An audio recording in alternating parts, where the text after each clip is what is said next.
আলোচনার বিষয় হলো বস্তুর বেগ, প্রতিবিম্বের বেগ ও দর্পণের বেগের মধ্যে সম্পর্ক। এর আগের ভিডিওতে আমরা আলোচনা করেছি যে একাধিক দর্পণ থাকলে কোনো একটা বস্তুর কতগুলো প্রতিবিম্ব হয় সেই সম্পর্কে। তো আজকে আমরা দেখি কোনো একটা সমতল দর্পণ যদি নিই,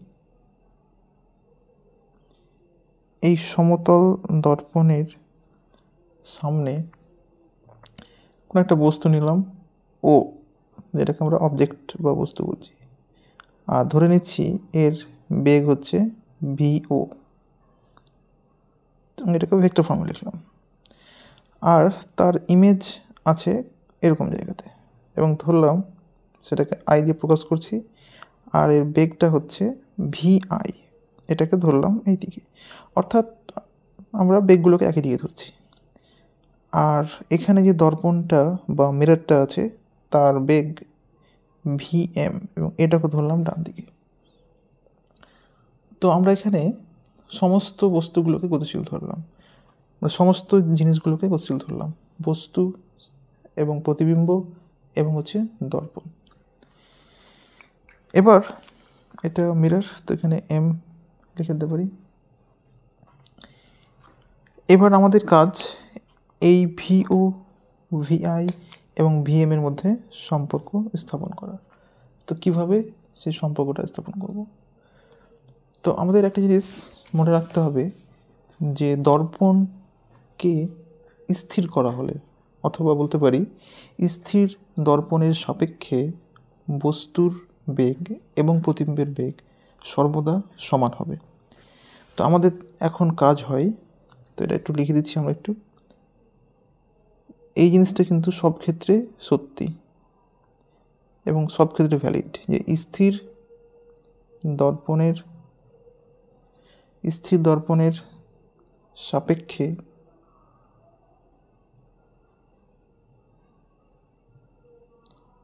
বস্তুর বেগ এবং প্রতিবিম্বের বেগ সর্বদা সমান এবং অপোজিট দিকে হবে।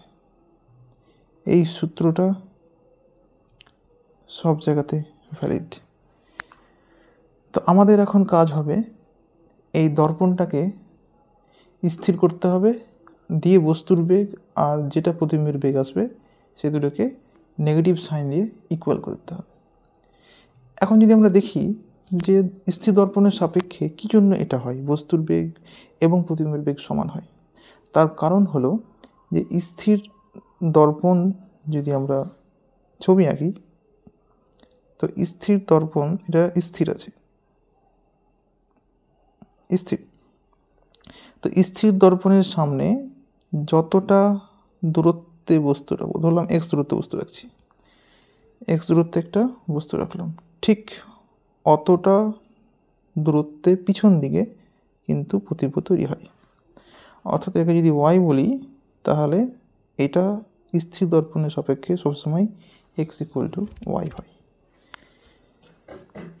এবার যেহেতু দর্পণ থেকে বস্তু দূরত্ব এবং দর্পণ থেকে প্রতিবিম্ব দূরত্ব সমান, ফলে এটাকে যদি অবকলন করি তাহলে কি হবে, বেগটাও কিন্তু সমান হবে, এবং এটা অপোজিট দিকে হয়, কারণ এটা যত কাছে এগিয়ে আসবে এটা অতটা কাছে এগিয়ে আসে।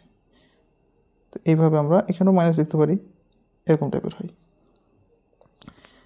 এই কারণে সবসময় স্থির দর্পণের সাপেক্ষে বস্তুর দূরত্ব এবং প্রতিবিম্ব দূরত্ব বা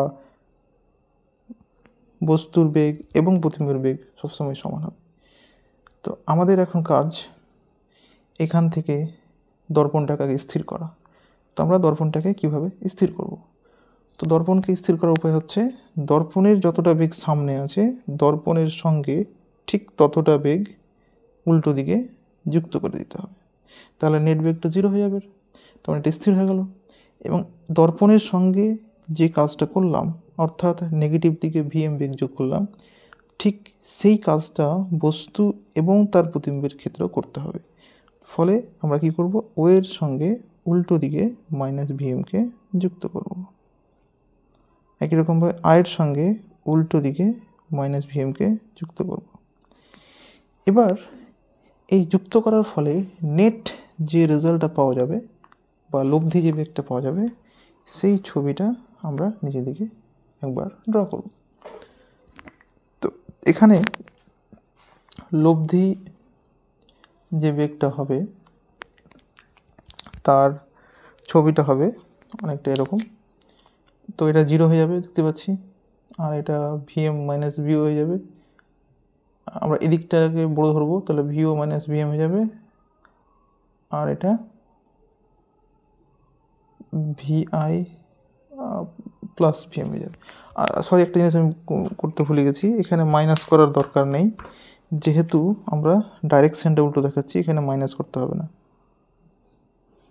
কারণ এখানে আমরা মাইনাস না লেখার কারণ হলো আমরা ডাইরেকশনটা অপোজিট দিকে দেখাচ্ছি, ফলে মাইনাস আর এক্সট্রা লেখা দরকার নেই। তাহলে এখানে নেট বেগ হবে ভিও মাইনাস ভিএম, এটা নেট বেগ। আর এখানকার নেট বেগ হবে ভিআই মাইনাস ভিএম, কারণ আমরা এই দিকটাকে বড় ধরছি, আর এটা নেট বেগ হবে 0। তাহলে আমরা সমস্ত রেজাল্টগুলোকে এখানে আরেকবার লিখি। তো আমাদের কি ছিল? সমতল দর্পণ, সমতল দর্পণ, এটার এখন লব্ধি বেগটা 0, কারণ সামনে ভিএম পিছনে ভিএম, নেট 0, ফলে এটা স্থির হয়ে গেছে। আর এর সামনে যেটা বস্তু তার নেট বেগ হয়ে গেছে ভিও মাইনাস ভিএম, ফলে আমরা এখানে লিখতে পারবো বস্তুর বেগ ভিও মাইনাস ভিএম। আর এখান থেকে দেখতে পাচ্ছি যে প্রতিবিম্বের বেগটা হবে ভি আই মাইনাস ভিএম, এবং সেটা একই দিকে আমরা ধরছি, কারণ একই দিকে হতে পারে নাও পারে। এবার আমরা দেখতে পাচ্ছি যে দর্পণটা স্থির হয়ে গেছে। এবার এই বস্তুর যা বেগ হবে আর প্রতিবিম্বের যা বেগ হবে সে দুটো ইকুয়াল এবং অপোজিট হতে হবে। তো আমরা এখন লিখতে পারি বস্তুর বেগ ভিও মাইনাস ভিএম, এটা ইকুয়াল টু হবে প্রতিবিম্বের বেগ, এবং এটা মাইনাস সহ ভিআই মাইনাস ভি, এটা। এবং এটাকে আমরা সংক্ষেপে লিখতে পারি ভিওএম ইকুয়াল টু মাইনাস ভিআই। এই সূত্রটা আমরা দর্পণের, সমতল দর্পণের যে কোনো কোশ্চেনকে সমাধান করার জন্য ব্যবহার করব। এটার মানেটা কি একটু বলে দিই। এটার মানে আমরা যে স্টেটমেন্ট আগে দিয়েছিলাম, স্থির দর্পণের সাপেক্ষে বস্তুর বেগ সমান প্রতিবিম্বের বেগ, এই স্টেটমেন্টটার গাণিতিক রূপ হচ্ছে এটা, গাণিতিক রূপ এটা। অর্থাৎ এটার মানেও একই। ও এম মানে হচ্ছে মিররের সাপেক্ষে অবজেক্টের বেগ, আর ভিআইএম হচ্ছে মিররের সাপেক্ষে ইমেজ অথবা প্রতিবিম্বের বেগ। তো এই জিনিসটা আমরা বুঝলাম, এটাকে মনে রাখতে হবে। এবার লিখে দিচ্ছি সংক্ষেপে। তো আমরা এই ব্যাপারটাকে এইভাবে লিখতে পারি, ভিওএম মানে হচ্ছে দর্পণের সাপেক্ষে বস্তুর বেগ, আর ভিআইএম মানে হচ্ছে দর্পণের সাপেক্ষে প্রতিবিম্বের বেগ। এবার আমরা এখানে কয়েকটা উদাহরণ নেব বা কয়েকটা কোশ্চেন নেব এবং এই সূত্রের সাহায্যে সেটাকে সমাধান করব। তো আমরা এখন যে কোশ্চেনটা নিয়ে আলোচনা করব সেটা হচ্ছে এরকম। এখানে একটা দর্পণ বা মিরর রাখা আছে এম, আর এখানে একটা অবজেক্ট ও যেটা ভি বেগে দর্পণের দিকে এগোচ্ছে। আর বলছে এখানে 3টা কোশ্চেন আছে, যে 3টা কোশ্চেনের অ্যান্সার আমাদের বের করতে হবে। 1 নম্বর বলছে দর্পণের সাপেক্ষে প্রতিবিম্বের বেগ কত, এর বেগটা কত। দর্পণের সাপেক্ষে বস্তুর সাপেক্ষে প্রতিবিম্বের বেগ, এই ও এর সাপেক্ষে আয়ের বেগ কত। আর বলছে দর্পণের সাপেক্ষে বস্তুর বেগ, দর্পণের সাপেক্ষে এর বেগ কত। তো আমাদের প্রথমে যে কাজটা করতে হবে, যে আমাদের যে কাজটা করতে হবে সেটা হচ্ছে দর্পণকে স্থির করতে হবে। আর যদি দর্পণ স্থির থাকে তাহলে কিছু করতে হবে না। তো এখানে দর্পণটা স্থির আছে, কারণ দর্পণের বেগটা বলা নেই। তো যেহেতু দর্পণটা স্থির আছে, তার মানে বস্তুর বেগ যেটা হবে ঠিক অতটা বেগটা হবে বস্তুর যেটা প্রতিবিম্ব তার, এবং উল্টো দিকে। তো তার মানে আমরা দর্পণের সাপেক্ষে আমরা দেখাতে পারি, এখানে ছবিটা আমি আবার আঁকছি। তো এটা যদি দর্পণ হয় আর দর্পণ স্থির আছে, এর মানে বস্তু যে বেগে গতিশীল, বস্তুর প্রতিবিম্ব সেই বেগে গতিশীল হবে উল্টো দিকে। তার মানে যদি কোনো ব্যক্তিকে দর্পণের উপরে দাঁড় করিয়ে রাখি, তো সেই ব্যক্তিটা বস্তুটাকে ভি বেগেই আসতে দেখবে দর্পণের দিকে, যেহেতু দর্পণ স্থির। আর বস্তুর যেটা প্রতিবিম্ব ওকেও সেই বেগেই আসতে দেখবে। তাহলে এখান থেকে আমাদের দুটো কোশ্চেন অ্যান্সার পেয়ে যাচ্ছি। 1 নম্বর কোশ্চেন অ্যান্সার যে দর্পণের সাপেক্ষে প্রতিবিম্বের বেগ কত হবে, ভি হবে। বা এটাকে মাইনাস ভি বলতে পারি, যেহেতু এটা বাম দিকে গতিশীল। কারণ আমরা এদিকটাকে যদি বলি পজিটিভ এক্স, তাহলে এদিকটাকে এটা অরিজিন, তাহলে উল্টো দিকটা হবে নেগেটিভ, এটা ওয়াই, এটা এক্স। তো এই হিসাবে বলতে পারি এটা নেগেটিভ বেগ। আর 3 নম্বর যেটা প্রশ্ন, তার অ্যান্সার হবে ভি, এবং সেটা যাচ্ছে এখানে পজিটিভ এক্সের দিকে, তাহলে এটাকে আমরা বলতে পারি পজিটিভ বেগ। এবার আমাদের 2 নম্বরে যেটা অ্যান্সার, সেটা বস্তুর সাপেক্ষে প্রতিবিম্বের বেগ কত, এই জিনিসটা বের করতে। তাহলে আমরা এখানে একটু সংক্ষেপে লিখে দিই 1 আর 3 অ্যান্সার। তাহলে 1-এর অ্যান্সার হচ্ছে যে দর্পণের সাপেক্ষে প্রতিবিম্বের বেগ কত। তাহলে আমরা বলতে পারি, এভাবে লিখতে পারি, এখানে প্রতিবিম্বের বেগ দর্পণের সাপেক্ষে সেটা হবে মাইনাস ভি। যদি ভেক্টর ফর্মে লিখতে বলে তাহলে হবে মাইনাস ভি আই ক্যাপ, কারণ এটা এক্সের উল্টো দিকে মুভ করছে। এটা হচ্ছে দর্পণের সাপেক্ষে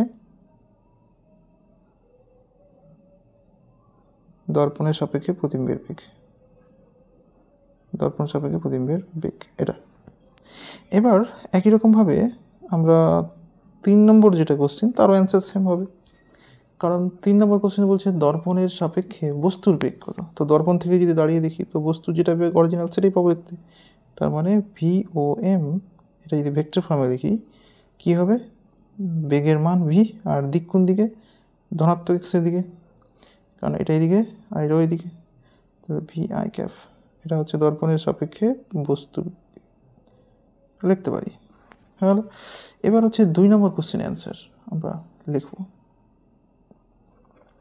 তো 2 নম্বর কোশ্চেন অ্যান্সার বের করতে গেলে আমাদেরকে যে কাজটা করতে হবে সেটা হচ্ছে বস্তুর সাপেক্ষে যেহেতু চেয়েছে, তাহলে বস্তুকে স্থির করতে হবে। তার কারণ হচ্ছে যার সাপেক্ষে বেগ বের করতে বলবে তাকে অবশ্যই স্থির করতে হবে। তো এখন যদি আমরা একে স্থির করতে যাই, তো একে স্থির করতে গেলে উল্টো দিকে মাইনাস ভি যোগ করতে হবে, আর এর সঙ্গে মাইনাস ভি যোগ করতে হবে। তো ফলে প্রতিবিম্বের বেগটা কিন্তু ডবল হয়ে যাচ্ছে। তো আমরা দেখি, তো এখানে যে কাজটা করতে হবে, ছোট একটা ছবি এঁকে ব্যাপারটা বোঝাচ্ছি এরকম। আর যেহেতু বস্তুর সাপেক্ষে বলছে, তো ওই কারণে এখানে মাইনাস ভি উল্টো দিকে যোগ করতে হবে, বা শুধু যেহেতু দিকটা অপোজিটে দেখাচ্ছি মাইনাস লেখা দরকার নেই। আর এখানেও মাইনাস ভি, এটা, তাহলে এটা 0 হয়ে যাবে। তাহলে আমরা নেট রেজাল্টটা নিচে লিখতে পারি, এটা 0 হয়ে গেল। অবজেক্ট আর ইমেজ 2v বেগে এগিয়ে আসছে।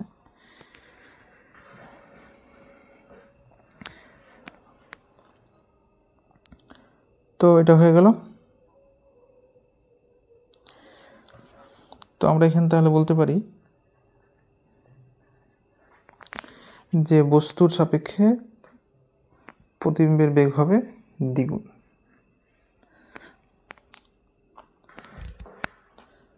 তো আমরা এখান থেকে লিখতে পারি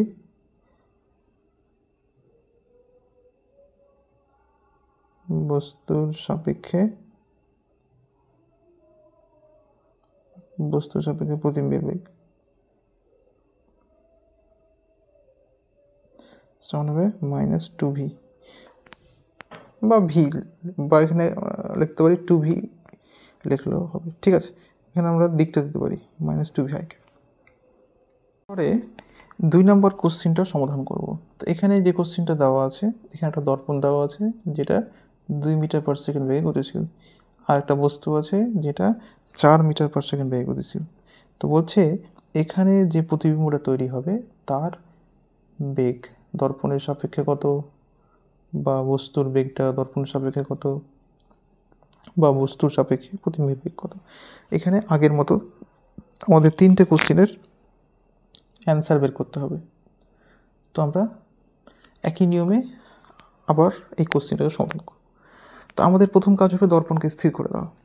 দর্পণকে স্থির করে দেওয়া হলে বস্তু এবং প্রতিবিম্বের যা বেগ বেরোবে সেটাই হচ্ছে 1 এবং 2 নম্বর কোশ্চিনের সমাধান।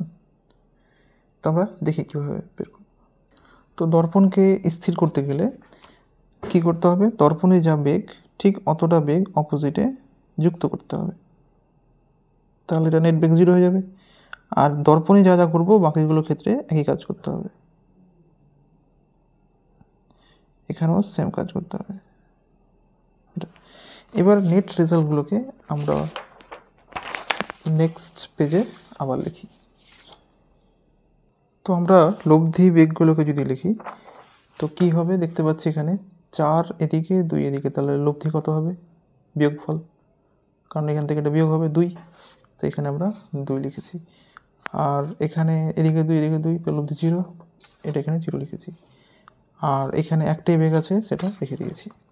তো আমরা এখান থেকে দেখতে পাচ্ছি যে দর্পণ স্থির দর্পণের সাপেক্ষে বস্তুর বেগ হচ্ছে 2 আর বস্তুর প্রতিবিম্বের বেগ হচ্ছে 2, এটা উল্টো দিকে। তো আমরা এখানে 1 নম্বর দিয়ে আনসার লিখতে পারি যে বস্তুর বেগ দর্পণের সাপেক্ষে 2 আর 2 নম্বর হচ্ছে প্রতিবিম্বের বেগ দর্পণের সাপেক্ষে, এটাও 2 কিন্তু এটা উল্টো দিকে, এটা -2 লিখতে পারি। আর 3 নম্বর বলছে যে বস্তুর সাপেক্ষে প্রতিবিম্বের বেগ কত। তো যার সাপেক্ষে বের করতে বলবে কোনো কিছু সেটাকে স্থির করতে হবে, ফলে এখানে ওটাকে স্থির করতে হবে। আর মনে রাখতে হবে ওকে স্থির করার সময় যে জিনিসটা যুক্ত করব সেটা দর্পণের সঙ্গে যুক্ত করা দরকার নেই, শুধু এর সঙ্গে যুক্ত করতে হবে। কিন্তু দর্পণের যখন বেগকে আমরা কিছু করব তখন বাকিগুলোর সঙ্গেও কিন্তু একই কাজ করতে হবে, এটা কিন্তু মনে রাখতে হবে। তো আমরা এখন বস্তুটাকে স্থির করব। তো বস্তুকে স্থির করতে গেলে বস্তুর যা বেগ ঠিক অতটা বেগ উল্টো দিকে যুক্ত করতে হবে। তো এর সঙ্গে 2 মিটার/সেকেন্ড বেগ উল্টো দিকে যোগ করব। এখানে যা করব এখানে প্রতিবিম্বের ক্ষেত্রেও একই কাজ করতে হবে, কিন্তু দর্পণের ক্ষেত্রে সেটা করা দরকার নেই, কারণ বস্তুর বেগ এর উপর দর্পণের বেগে কোনো এফেক্ট থাকে না, ফলে ওটাকে লেখার দরকার নেই, কিন্তু অপোজিটটা হলে কিন্তু লিখতে হবে। তো এখন নেট যে রেজাল্টটা সেটা যদি আমরা লিখি তো কি দেখতে পাচ্ছি, এখানে লব্ধি বেগটা হবে এখানে 0, অবজেক্ট স্থির হয়ে গেল। আর এখানে প্রতিবিম্বের বেগ হয়ে গেল 2 আর 2 4 মিটার/সেকেন্ড। তার মানে এখানে বস্তুর সাপেক্ষে প্রতিবিম্বের বেগ হবে -4। তো এখানে লিখতে পারি বস্তুর সাপেক্ষে প্রতিবিম্ব, তাহলে VIO সমান হবে -4। এটা মানে হলো বস্তুর সাপেক্ষে প্রতিবিম্বের বেগ, বস্তুর সাপেক্ষে প্রতিবিম্বের বেগ।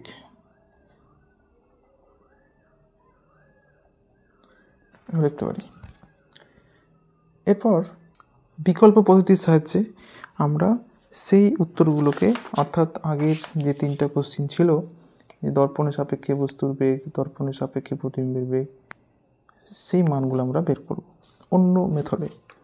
তো মেথডটা হচ্ছে যে ডাইরেক্ট আমরা সূত্র অ্যাপ্লাই করেও এই মানগুলো বের করতে পারি, এবং এই সূত্রটা হলো VIO equal to VIM equal to minus VOM। এটার মানে কি?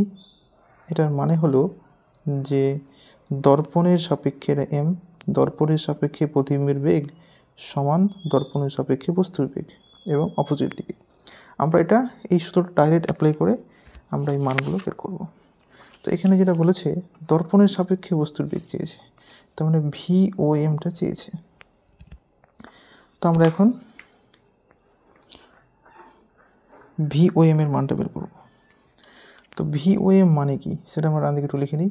VOM মানে হলো VO মাইনাস VM, যেখানে এদের দিকগুলো হচ্ছে ডান দিকে থাকলে পজিটিভ ধরবো, বাম দিকে থাকলে এদেরকে নেগেটিভ ধরবো।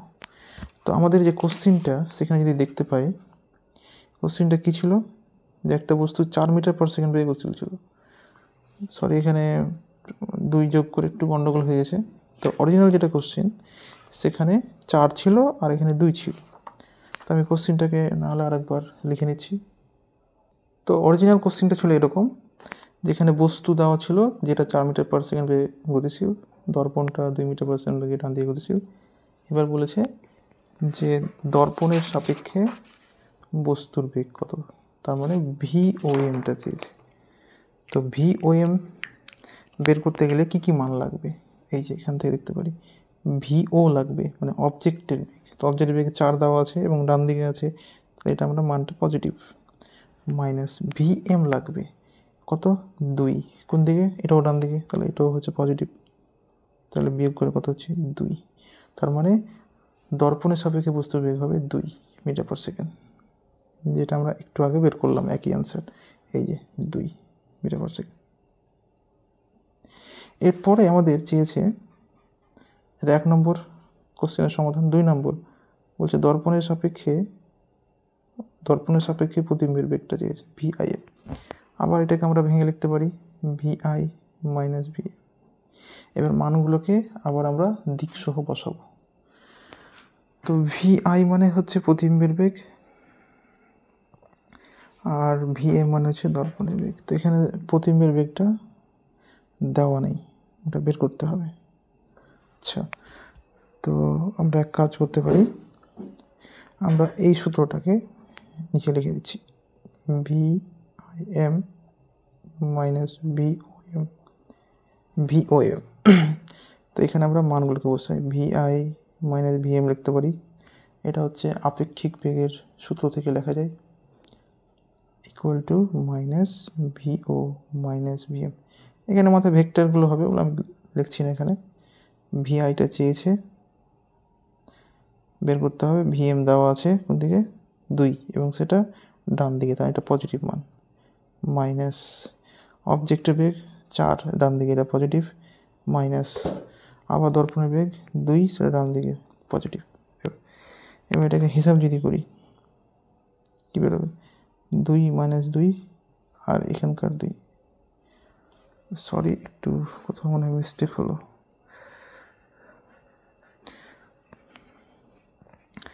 এখানে একটু কোথাও বোধহয় মিস্টেক হয়েছে। এখানে অবজেক্টের বেগ কত, 4। তো এখানে VI এর মানটা হবে এখানে -2 + 2, তার মানে 0 হয়ে যাবে।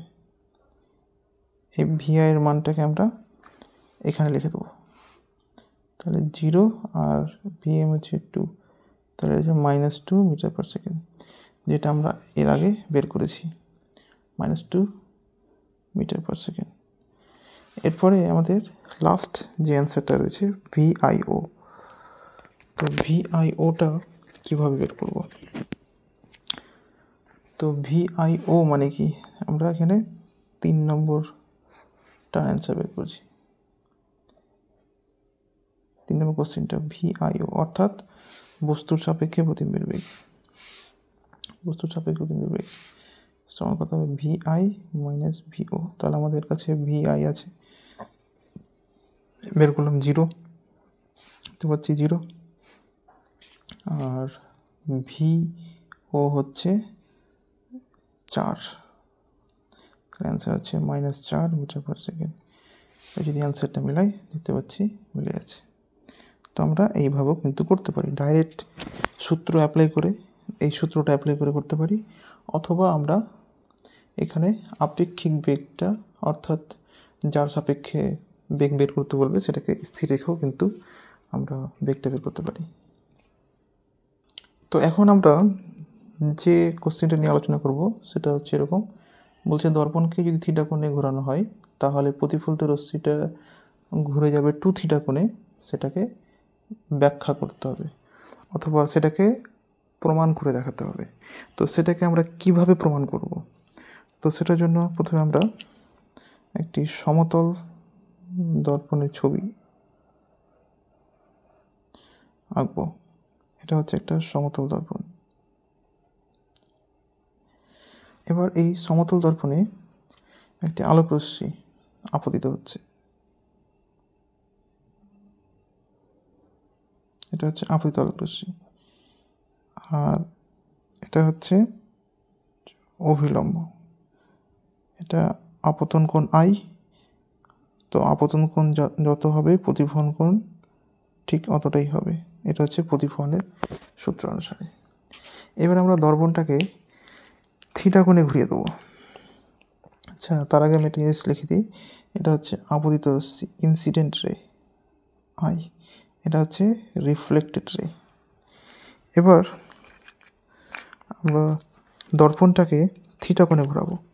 তো দর্পণকে যদি থিটা কোণে ঘোরাই তাহলে মোটামুটি দর্পণটা এরকম হয়ে যাবে, যেটাকে আমরা লাল কালিতে দেখাচ্ছি। দর্পণটা বর্তমানে এরকম হয়ে গেল, অর্থাৎ ঘড়ির কাঁটার দিকে আমরা দর্পণটাকে ঘুরিয়েছি, এই যে থিটা কোণে ঘুরিয়েছি। তো বলছে এই রিফ্লেক্টেড রেটা কত কোণে ঘুরবে, অর্থাৎ রিফ্লেক্টেড রেটা ঘুরে যাবে 2 থিটা কোণে, এটা আমাদেরকে প্রমাণ করতে হবে। তো দর্পণ যখন ঘুরে গেল তখন দর্পণের সঙ্গে সঙ্গে আরেকটা জিনিস ঘুরে যাবে, সেটা হচ্ছে সেটা হচ্ছে অভিলম্ব। তো এখন আর এটা কিন্তু নবদ্বীপনে নেই, এখন এটা হবে অভিলম্ব, এটা হবে অভিলম্ব। এটা হচ্ছে আগেকার নর্মাল, এটা হচ্ছে নতুন নর্মাল, এটা হচ্ছে আগেকার অভিলম্ব, এটা বর্তমান অভিলম্ব। আচ্ছা, এখানে একটা কথা বলতে ভুলে গেছি, এই কোশ্চিনটাতে উল্লেখ করতে হবে যে আপতিত রশ্মি কিন্তু ধ্রুবক থাকবে, স্থির থাকবে, আপতিত রশ্মি স্থির থাকে, তার মানে ওটাকে কিন্তু ঘোরানো হচ্ছে না। তো এবার যদি আমরা দেখি যে নতুন যে দর্পণটা সেখানে আপতন কোণ কত। তো আমাদের আগের যে দর্পণটা ছিল, অর্থাৎ কালো রঙের যে দর্পণটা, সেই ক্ষেত্রে অর্থাৎ বলতে পারি ঘূর্ণনের আগে বা ঘূর্ণনের আগে আপতন কোণ সেটা ছিল আই, একটু আগে আমরা ছবি এঁকেছিলাম। আর এটা আগে, ঘূর্ণনের আগে প্রতিফলন কোণ এটা হবে, এটাও ছিল আই। তাহলে মোট কোণটা কত ছিল, আপতন এবং হচ্ছে প্রতিফলনের যোগফল, মোট কোণ এটা হচ্ছে 2i, এই দুটো যোগ i প্লাস i সমান 2i, এটা ছিল ঘূর্ণনের আগে মোট কোণ। এবার আমরা দেখব ঘূর্ণনের পরে আপতন কোণ কত এবং প্রতিফলন কোণ কত। তো ঘূর্ণনের পরে আপতন কোণ তো কত হবে, তো দর্পণটাকে ঘোরানোর পরে আপতন কোণ হবে অভিলম্বের সঙ্গে আপতিত রশ্মির কোণ, মানে এটা। তো এটা কত, এখন অভিলম্বটা কত কোণে ঘুরেছে, দর্পণ যত কোণে ঘুরে অভিলম্ব ঠিক তত কোণে ঘুরে, মানে এটা হচ্ছে থিটা। তাহলে আগে ছিল আই আর নতুন থিটা, এ দুটো মিলে বর্তমান আপতন কোণ হবে i plus theta, i plus theta.